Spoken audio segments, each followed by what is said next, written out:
সাবেক জনপ্রশাসন মন্ত্রী ফরহাদ হোসেনকে গ্রেফতার করেছে র্যাব। র্যাবের পাঠানো এক বার্তায় জানানো হয়েছে, গত ৫ আগস্ট বৈষম্য বিরোধী ছাত্র আন্দোলন চলাকালীন সময়ে ছাত্র জনতার ওপর গুলিবর্ষণ ও হত্যার ঘটনায় গ্রেফতার করা হয়েছে সাবেক এই মন্ত্রীকে।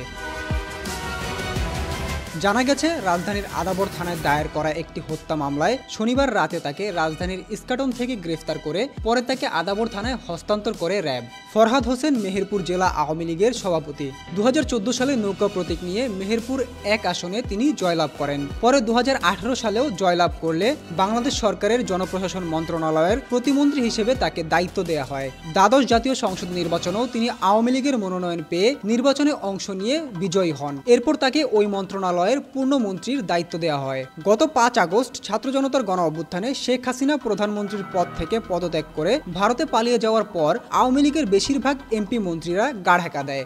এরই মধ্যে তাদের অনেককে বিভিন্ন মামলায় গ্রেফতার করে আদালতের মাধ্যমে রিমান্ডে নেওয়া হয়েছে এবং অনেককে পাঠানো হয়েছে কারাগারে।